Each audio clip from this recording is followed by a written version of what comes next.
მოკლედ გუშინ იმდენი კომენტარი დაიწერა თქვენთვის ვიდეო რო არ ჩამეწერა არ შემეძლო. მოკლედ ჩემი შარშანდელი ვიდეოები ალბათ ძალიან ბევრს გახსოვთ და აი ეს ამაზრზენი ნივთი რომელმაც მომიშალა ნერვები და მე საბოლოოდ გადავწყვიტე რომ კოლექციიდან მომეშორებინა, მაგრამ ისეთი კარგი შემოთავაზება მივიღეს საკმაოდ ცნობილი კოლექციონერისგან, რომ ამ შემოთავაზებას ხელიდან ნამდვილად ვერ გავუშვებ. ჩინელმა კოლექციონერმა შემომთავაზა საკმაოდ კარგი თანხა ამ ფიგურაში, ასე რომ ჩემს გამომწერებს გაგიზიარებთ დეტალებს, ვინაიდან და რადგანაც ისევ ასე ძალიან გაინტერესებთ ეს ოხელი ნივთი. გუშინ მომწერა, მითხრა რომ არის კოლექციონერი ჩინეთიდან, შემდგომ გადავხედე მის შესახებ ინფორმაციას Google-ში და საკმაოდ კარგი კოლექციონერია და დიდი კოლექციაც აქვს.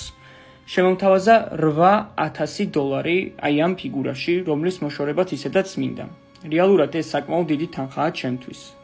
თუმცა აი რაც ყველაზე მეტად მიკვირს და მაფიქრებს არის ის ფაქტი, რომ მომწერა ყიდვისას მაქვს სპეციალური მოთხოვნილებებიო და რას გულისხმობს ამ მოთხოვნილებებში ჯერ აზრზე არ ვარ. მივწერე რომ თანახმა ვარ, ასევე ვკითხე რომელია მისთვის კომფორტული გადახდის ხერხი, აწყობს თუ არა ის რომ ეს ფიგურა eBay-ზე ავტვირთო და შემდგომ თავად გამოიწეროს eBay-დან, იმიტომ რომ ასე მე უფრო დაცული ვიქნები და ისიც უფრო დაცული იქნება და რომელია მისთვის კომფორტული საფოსტო სერვისი. მომწერა რომ ძალიან დაკავებულია, უარი მითხრა და ასევე ისევ გამიმეორა რომ აქვს სპეციალური მოთხოვნილებები თუ როგორ შეიძენს ამ ფიგურას და დღეს საღამოს 12 საათისთვის მომწერს დეტალებს.